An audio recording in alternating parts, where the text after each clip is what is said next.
परमेश्वर की स्तुति, महिमा और धन्यवाद हो। हे पिता परमेश्वर, जो कोई यह वचन सुनेंगे उन सभी को तू आशीषित करना, यीशु के नाम में आमीन। नीतिवचन अध्याय 5। व्यभिचार के विरुद्ध चेतावनी। हे मेरे पुत्र, मेरी बुद्धि की बातों पर ध्यान दे, मेरी समझ की ओर कान लगा, जिससे तेरा विवेक सुरक्षित बना रहे और तू ज्ञान के वचनों को थामे रहे।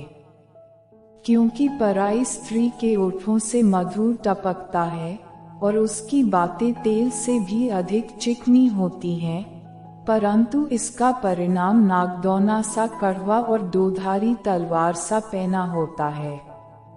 उसके पांव मृत्यु की ओर बढ़ते हैं और उसके पग अधोलोक तक पहुँचते हैं। इसलिए उसे जीवन का समथर पथ नहीं मिल पाता।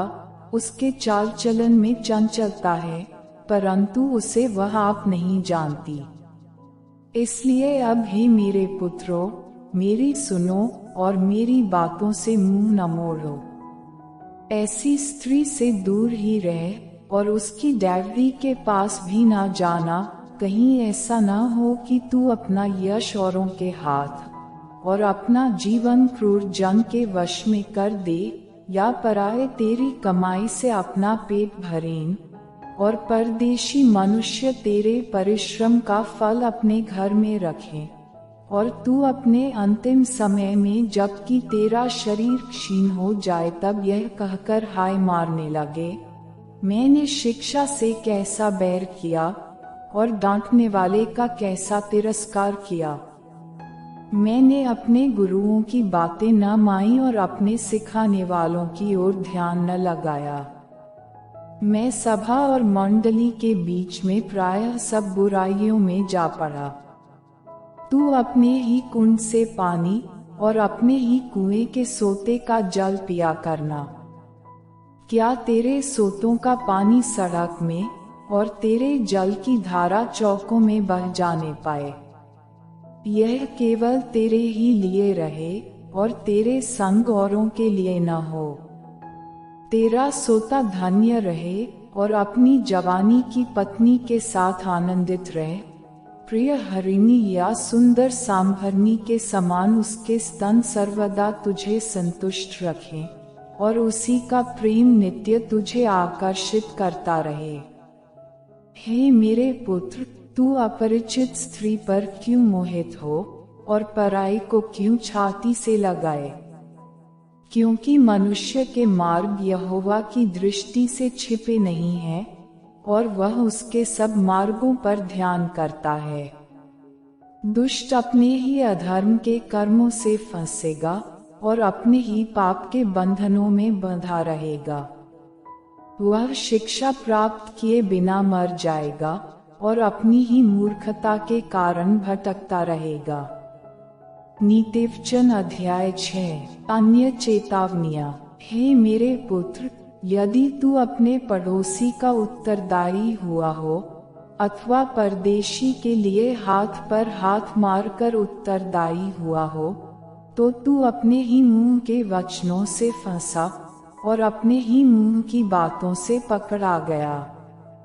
इसलिए हे मेरे पुत्र, एक काम कर, अर्थात तू जो अपने पड़ोसी के हाथ में पड़ चुका है, तो जा उसको साष्टांग प्रणाम करके मना ले। तू न तो अपनी आंखों में नींद और न अपनी पलकों में झपकी आने दे और अपने आप को हरिणी के समान शिकारी के हाथ से और चिड़िया के समान चिड़ी मार के हाथ से छुड़ा।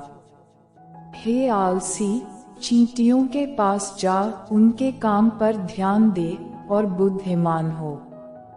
उनके न तो कोई न्याय होता है, न प्रधान और न प्रभुता करने वाला, तो भी वे अपना आहार धूपकाल में संचय करती हैं और कटनी के समय अपनी भोजन वस्तु बटोरती हैं। हे आलसी, तू कब तक सोता रहेगा? तेरी नींद कब टूटेगी? कुछ और सो लेना, थोड़ी सी नींद, एक और झपकी, थोड़ा और छाती पर हाथ रखे लेटे रहना, तब तेरा कंगालपन राह के लुटेरे के समान और तेरी घटी हथियार बंद के समान आ पड़ेगी। ओछे और अनर्थकारी को देखो, वह टेढ़ी टेढ़ी बातें बकता फिरता है, वह नैन से सैन और पांव से इशारा और अपनी अंगुलियों से संकेत करता है।